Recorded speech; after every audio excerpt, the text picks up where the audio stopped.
What's up, Vape fam? I'm going to show you how I did this coil build today. It is a dual coil Anarchist wire coil, 24 gauge, ohmed out to like a 0.22. Bear with me when I show you up close on the camera. The ohms reader wasn't really picking up on my camera. I got to adjust a setting and I didn't, so bear with me there. It was a 0.22 ohm build. Excellent for cloud chasing and flavor chasing. Anyway, I hope you enjoy this video, and let's bring it up close and check out this coil build.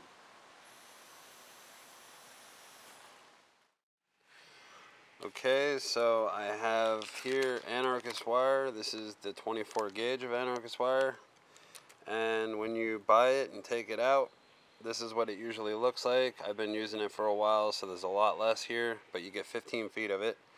What I usually do is I unspool just one whole length of the wire, and that's usually more than enough. I kind of have half of it right here, so I'm going to pull a little bit more out and snip it off. I don't know the exact length of wire that I'm using right here, but I would say it's about 8 or 9 inches of wire. Then touch the two ends together, bend it so I could find the middle, snip it in half. I'm going to be doing 7 wraps over a 3 diameter screwdriver.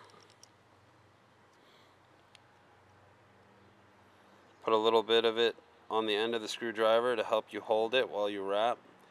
I'm going to start the wrap.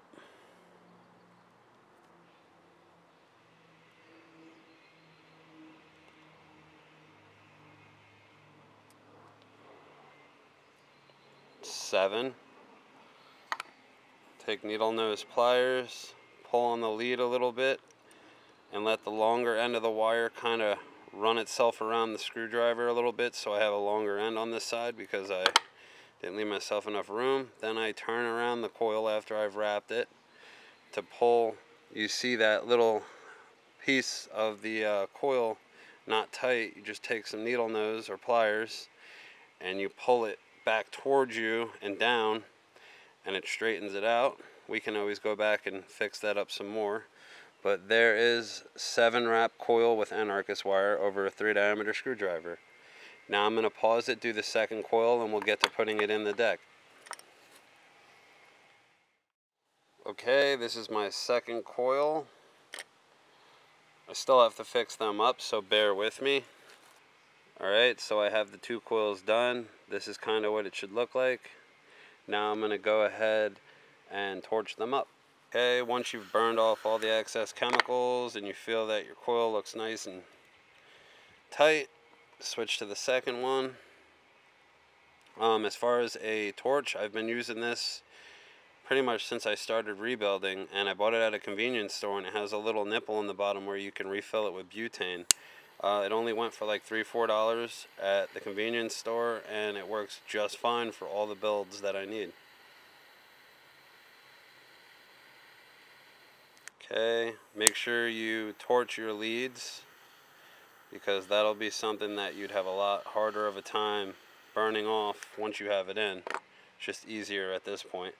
Alright, hold your pliers down on your coil for about 5 to 10 seconds after you torch them, just to make sure that they hold form. Okay, now that that's cooling down, I have the deck here already all set up. Start with the first one. It's had some time. I'm going to put shortest lead back on the screwdriver, leaving the longest lead furthest out, so that when I put it in the deck, it's a lot easier. Bear with me if it's out of focus. I'll be sure to focus it in after I do the coil.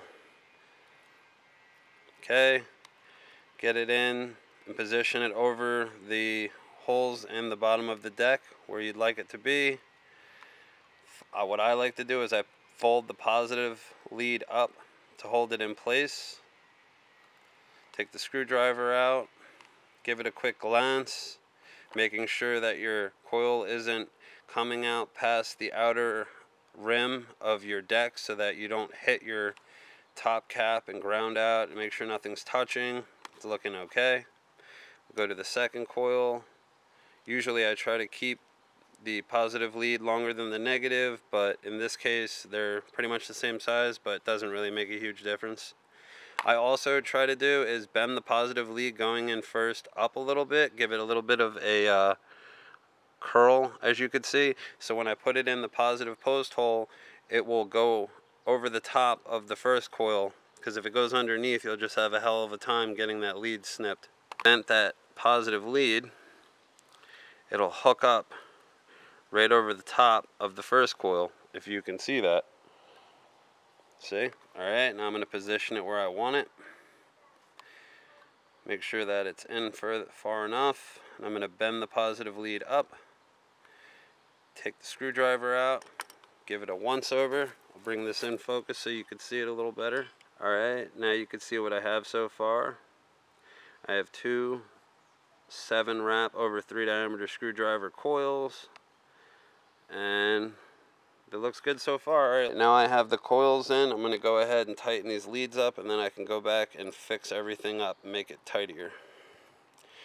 Make sure when you're tightening down the leads, if you're using Anarchist wire, to go easy, only do a hand tight, because if you go over a hand tight, you could very likely snap the leads, because it's a much softer metal. Alright. And tighten that. Again, give it a quick look to make sure none of the coils fell out of position from when I was tightening it.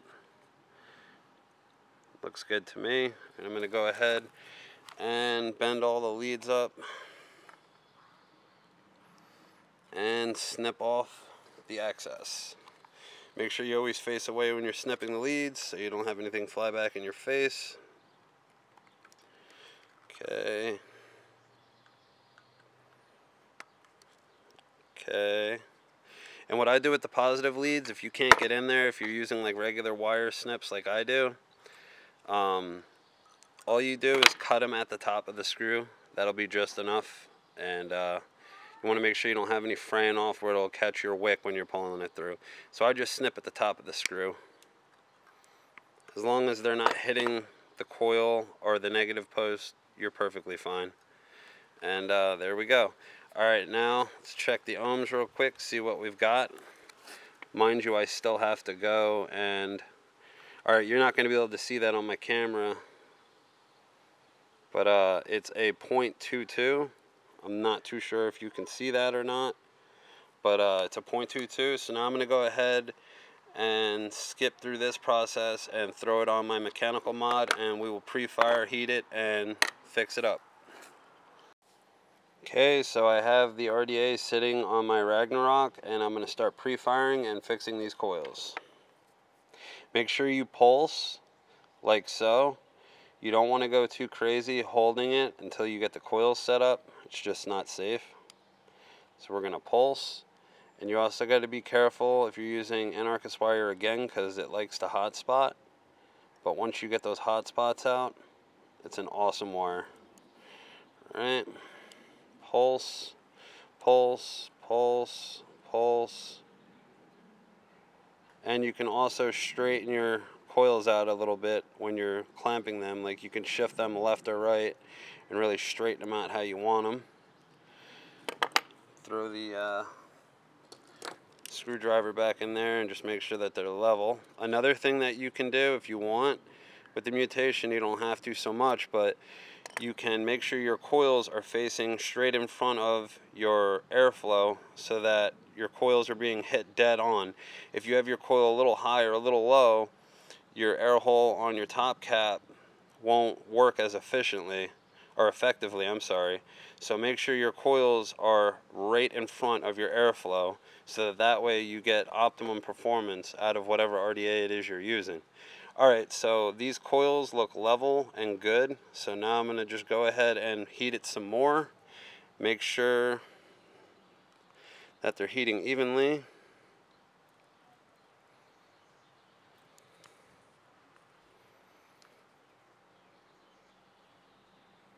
Okay, and I'm going to do a little strum.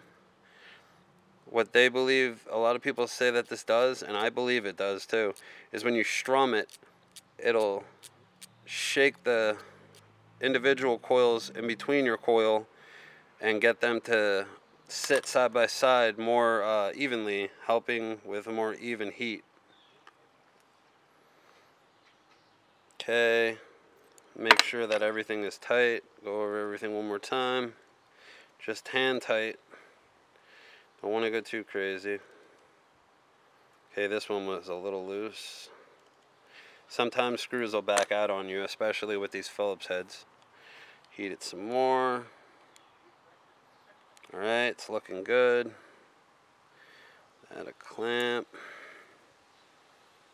Clamp that, and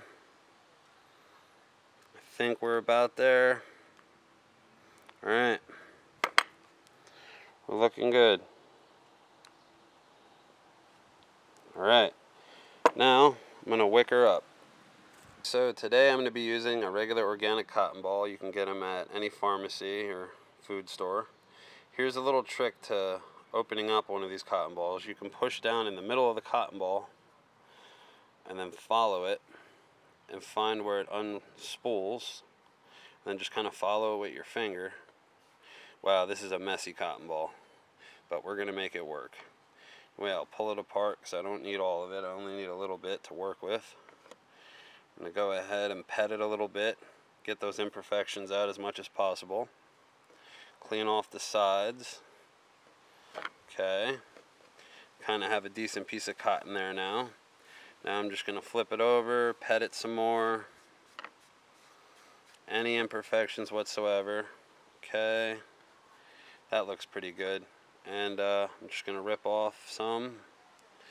Make sure you have just enough cotton where it fits in, but not where it's super tight, because if it's tight it won't wick right. And I'll show you when I'm putting them in the coil what I think is good for wicking. Okay, that looks about good. What I do is I like to lay it down on a surface like your shirt or pant leg, but since I'm doing it on the table I can't really, but I'm doing it on here, and just roll it with your hands and get that kind of like a little bit of like a cotton straw. And the whole thing doesn't have to be perfect, because you can pick the pieces out of it to use for when you wick. I'm going to cut it right in the middle. We're going to go ahead and wick this bad boy. Okay, stand this up. Make sure I'm in focus for you guys. Okay. What you're going to do is take one end and just twist it. It's pointy. Slide it into your coil. Pull it. Now when you're feeding it through, some people like to twist each end in an opposite direction to help it go through. What I like to do is just keep my finger as close to the coil as possible when I'm pulling through, so it doesn't break apart when I'm feeding it. And to know if you've gotten the right amount of cotton in there to where it should wick efficiently, you want it to be a little loose but not too loose. Like if you're knotting on either side when you're pulling it, that's too much cotton. You want it to where you can pull it either way, but it's also filling the coil, because once you get juice on that coil, it's going to get a little fatter, and it'll definitely tighten up a little bit. So you want to go easy on your cotton. A little is a lot whenever you're wicking. Alright.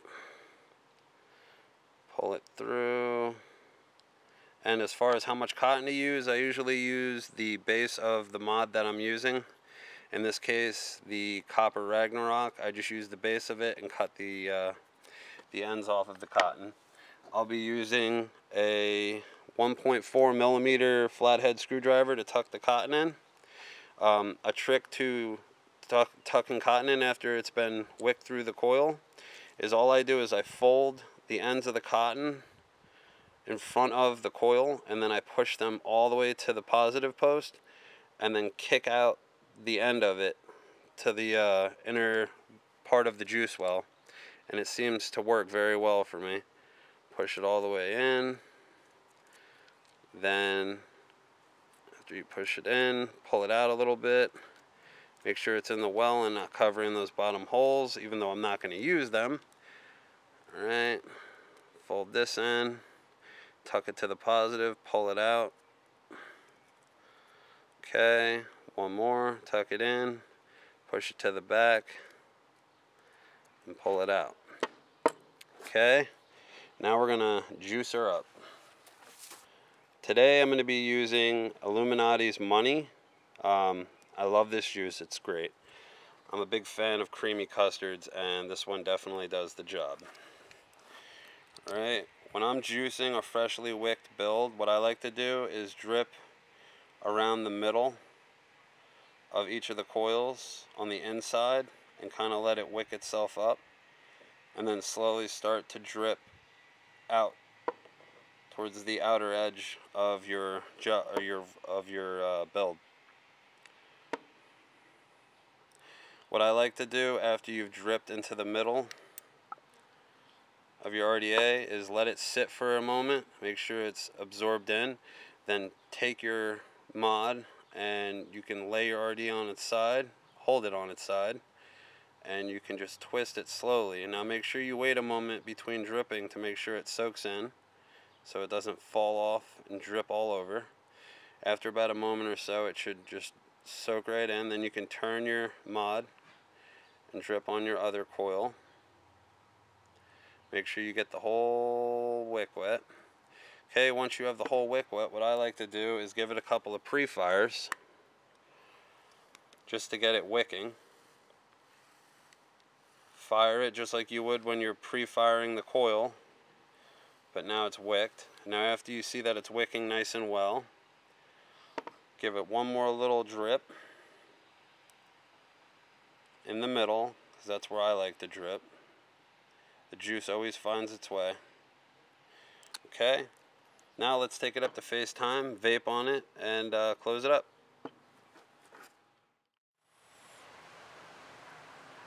Alright guys, so that was my coil build on the Mutation version 4.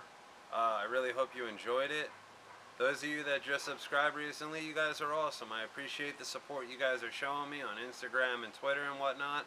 If I'm not posting as much as I have been in the past, I've got things going on, but I most certainly love my channel and my viewers, and I have no plans on leaving anytime soon.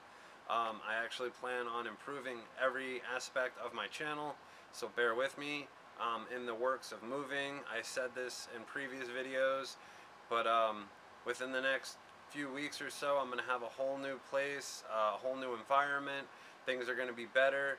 I also post on Instagram every single morning religiously, so if you are just curious to see what I am rocking for the day, or what juice I got, or anything like that, follow me on Instagram. The link is on my channel. But I believe that covered everything. As far as this Mutation version 4 goes, I don't use the bottom airflow, so I can't really say too much about it. But I like the normal airflow they have, and they slanted it a bit more for the version 4, and you know, I'm digging it. I like the conical design custom drip tip it comes with as well. So I mean, it has its pros and its cons, but whatever. Anyway, this was just a coil build for those of you that were curious, and if you have a 24 gauge Anarchist wire and you're a little unsure of what wrap to do because you're not sure about the ohms with it being a lower resistance wire, hopefully this helped you out a bit.